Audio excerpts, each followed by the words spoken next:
is a spiritual deity. Freedom and liberty and justice shall fight for you. When you fight for freedom with all your soul, take it from me. This is Broadcasting Corporation of Biafra, BCB, the voice of the nation, the voice. And here is a special announcement from the leadership of Biafra government in exile. This is BCB. Fellow Biafrans, greetings, and may the peace of the Lord be upon you. My name is Ude Christian Iwago. I am from Mbieri in Mbitoli, Owerri province, Biafra land. I am the current Prime Minister of Biafra government in exile. I will be speaking to you more often to clearly explain our direction in relation to our agitation for self-determination. Biafra government in exile was re-established in 2006 by members of Biafra Foundation in Washington, D.C. The first Prime Minister was Professor Emma Enekwachi, and the first Secretary to Government was Dr. Oguchi Nkwacha. Biafra Foundation opened Biafra House in Washington in 2001 and operated Voice of Biafra International Radio from 2001 to 2009. Upon legal advice from international lawyers, BGIE consulted our people across all the ethnic nationalities within Biafra territory and produced a working document called the Biafra Charter. The Biafra Charter is a public document and can be found online. It can also be found on the BGIE website at www.bgie-gov.net. All the foundational structures of government are detailed in the Charter. Biafra government in exile can be traced back to just before the genocidal war ended in January 1970. Our leader at the time and head of government, late Chief C. Odumegwu Ojukwu, left the country with his principal officers and went into exile in Ivory Coast. Historically, nations who are overrun by war, either internally or externally, in the quest to preserve their government, move their government and vital documents and administrative documents into safe territory and remain in exile until their territory is liberated. There are so many examples in history, including France, Poland, Tibet, and recently Amazonia, and we are well aware of the story of the African National Congress in their fight against apartheid in South Africa. The re-establishment of BGIE in Washington by Biafra Foundation in 2006 is a representation and demonstration that the Biafra nation is still alive, and its government will return as at when the nation is liberated from occupation by Nigeria. So many groups have emerged, almost totally out of the movement for the actualization of the sovereign state of Biafra, MASOB, the first to revive the agitation for Biafra self-determination through a peaceful means. Over nearly 30 years, not much progress has been made. A lot, I dare say, has been made in terms of awareness and continuous agitation.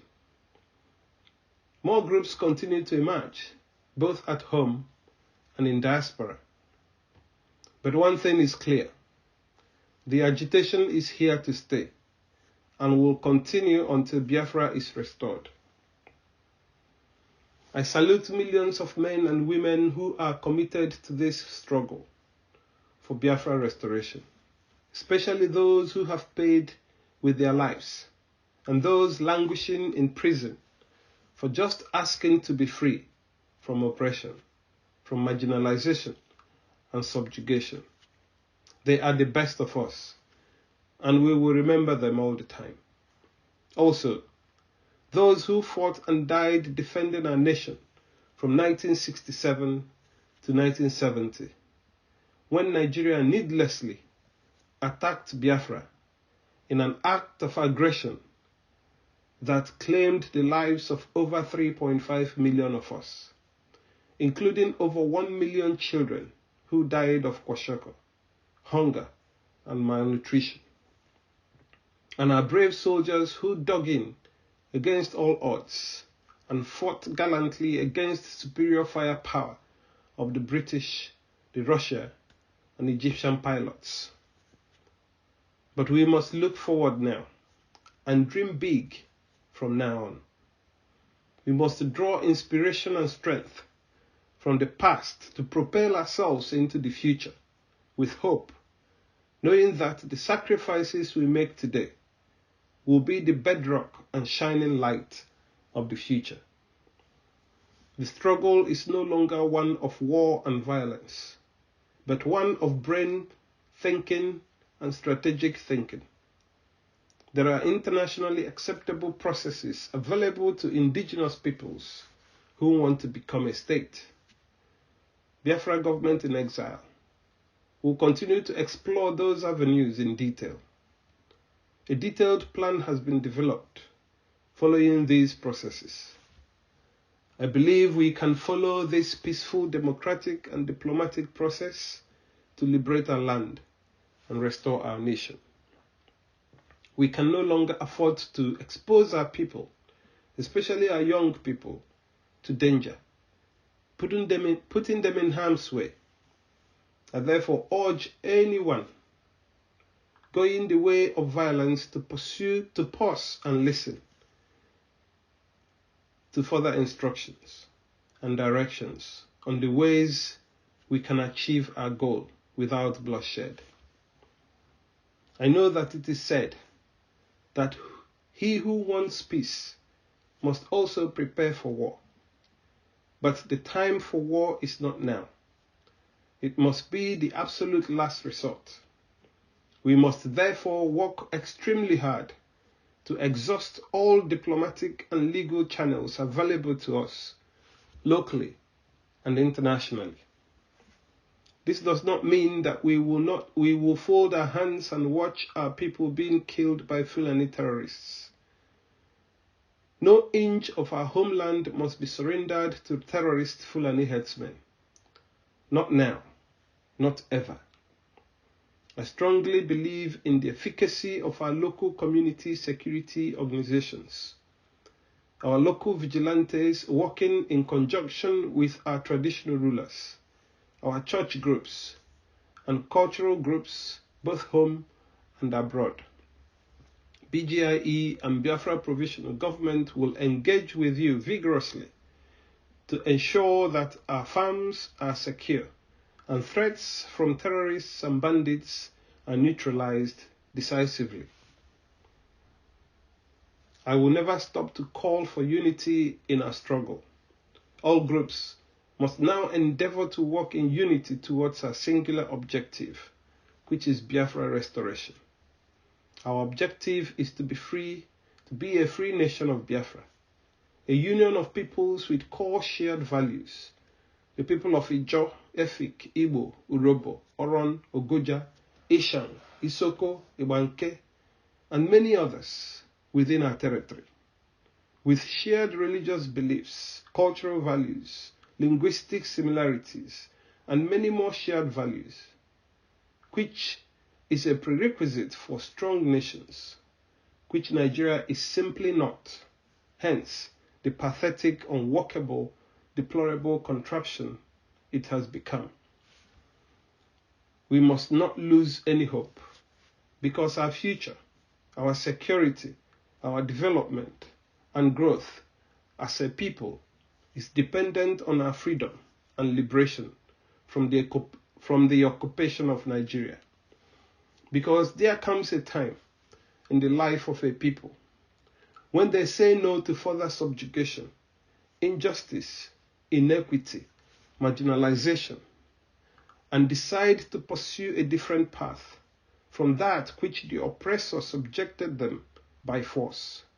For us, for all true Biafrans, that time has come. May God bless you for listening today, and may God bless our nation, Biafra. This is the Broadcasting Corporation of Biafra, BCB. Good morning, fellow Biafrans, and welcome to the security segment on our darling program and radio station, BCB, Broadcasting Corporation of Biafra.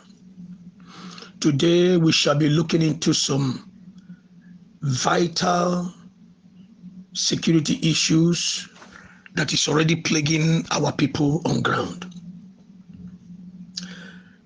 One thing that disrupts the flow of natural peace in a community, in a clan, in a town, in a state, in a country, is when there is diversion of opinions.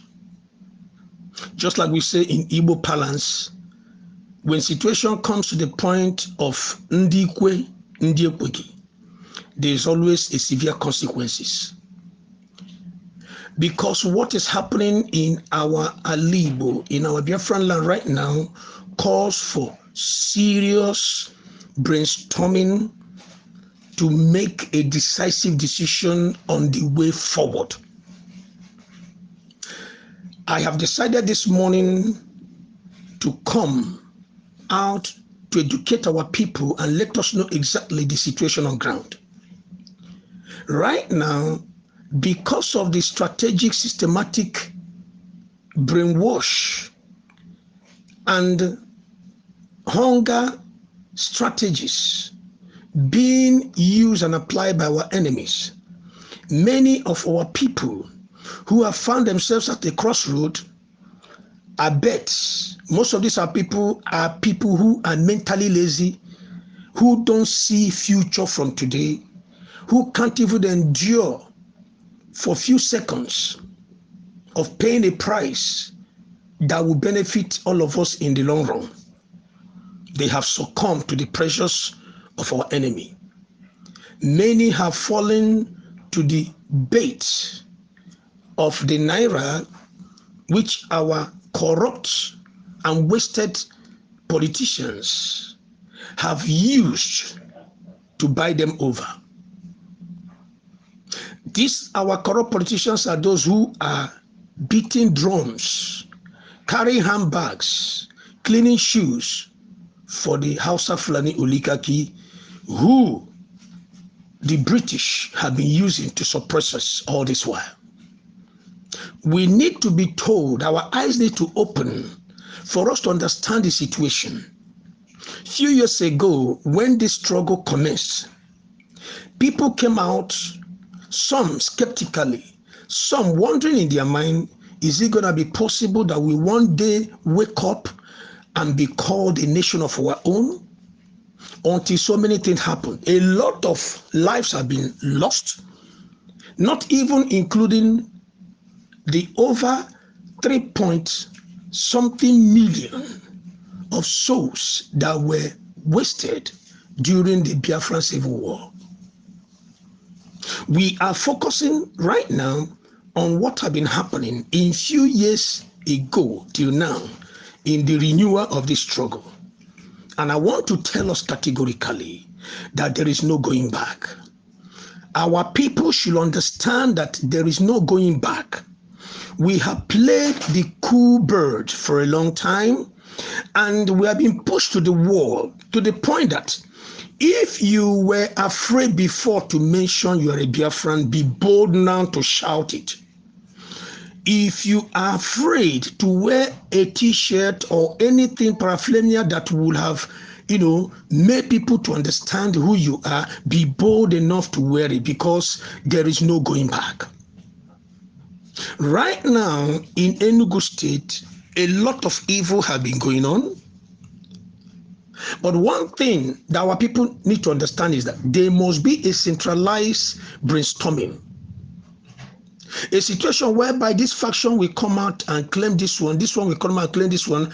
A particular faction will come out and say, if it is not them, there's nothing. Then you are playing to the gallery, it will not work. That is why we in this very government, we have decided to let the world know that there must be a unified military force. There must be a unified defense force. And we are equal to the task through this government. I want to assure our people that a lot is being done on the ground. So many things are happening that in due course, we will be able to begin to understand that we have not been keeping quiet.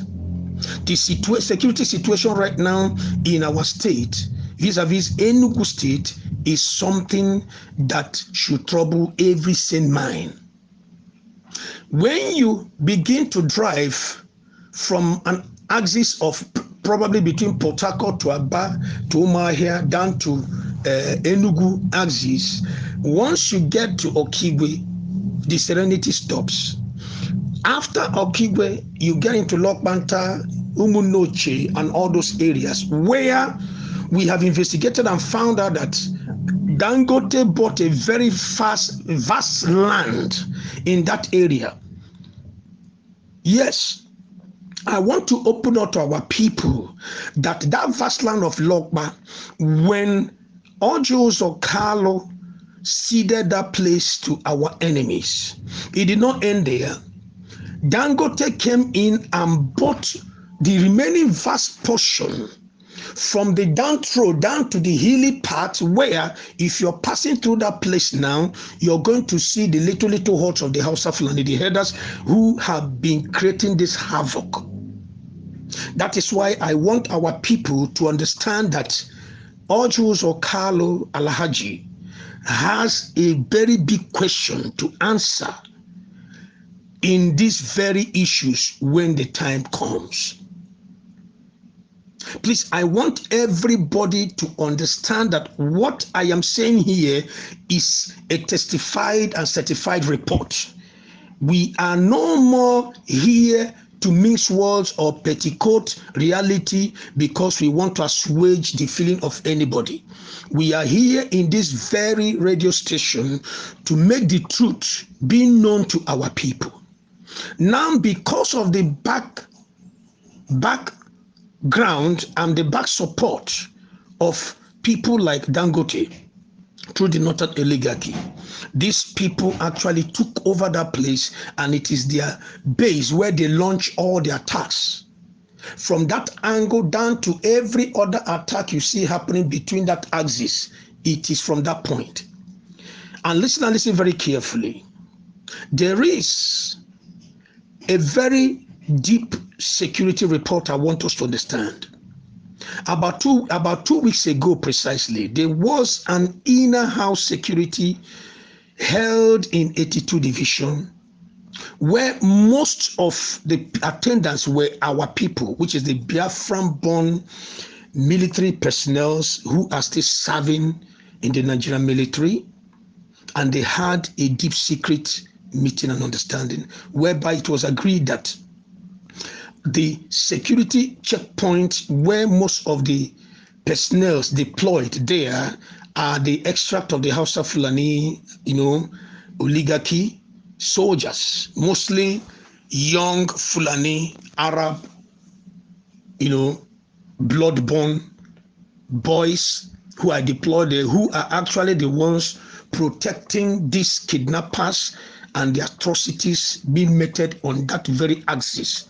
And it was agreed that there's going to be a change of duty routine where about 80-90% of the personnel that will be sent forth to those points will be from our Biafran extract, at least to save most of our people. But I want to tell you that our people need to get ready. Communities need to get ready. If you are from that axis of Okigwe, Lokbanta, Umunochi, down to Enugu Axis, down to Uburu, down to Okposi, down to Ndiobobo, down to all those angles, down to OP, Ekuremado's Axis. I urge the youths to rise, because these people vow that any of the checkpoints that new deployment is made and they found out that it is not their own people, they will come out forcefully to fight. That means this December period, our people must be very careful. Our people must be very careful. There has been a reinforcement on the Abakaliki-Okigwe axis. I am saying it here for our people to know. So if you are from Enugu axis or thereabout, you are from Soka and all those areas, you cannot pass through Onitsha. You normally pass through the Okigwe axis to your place. I will advise that from the 20th of December, divert through Abakaliki. You understand? Wherever you are, you can get down to Abakaliki. Though it's going to cost you more money, but it's going to save a lot of lives. If you divert either by your personal vehicle or through transport corporations, and you get to Abakaliki, from Abakaliki, get down to Enugu, that axis is more fortified. I'm not saying it is going to be 100% free of situations, but I'm telling you it is more fortified, because in that axis, many of our indigenous fighters and defenders of our land and nativity will be on course. Let us save more life. There is more porosity from that Okigwe axis through Lokbanta to Umunochi down to Enugu, because that axis has been compromised by the wicked leaders of our states. And we want you to understand that after now, there's a lot to be done. And we will come up again with the phase 2 of this internal report for safety of our people. I am General Jelskin Egwotu, your security consultant. Thank you very much. The more we fight together, the more we fight together, and stronger we shall be. The more we fight together, the more we fight together, and stronger we shall be.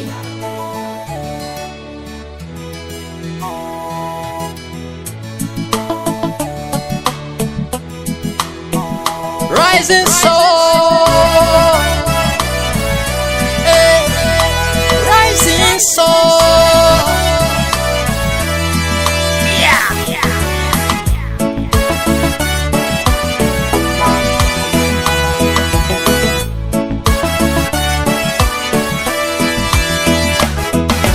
Biafra is the only hope of Africa. Biafra is the only hope of Africa. Believe it or leave it, Biafra is the only hope of Africa. We've been crying, the world claim not to hear. And we've been lamenting, the world claim not to hear. Our tears flow, the world claim not to see. And our blood flow, the world claim not to see. This is a crime, oh no, against humanity, oh no, yeah, this is a crime. Eritrea spoke out, they were given independence. South Sudan spoke, they were given independence. Namibia spoke up, they were given independence. Give me the reason my people got to be neglected. Give me the reason my people got to be rejected. Give me the reason our freedom got to be a crime. Give me the reason our own freedom got to be denied. Hey, Biafra is the only hope of Africa. I tell you what, Biafra is the only hope of Africa. Hey, Biafra is the only hope of Africa. Believe it, believe it. Oh no. Oh.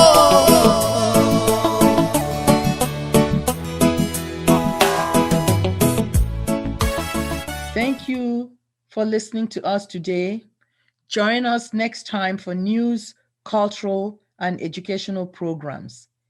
This is the Broadcasting Corporation of Biafra, BCB. Hail to me.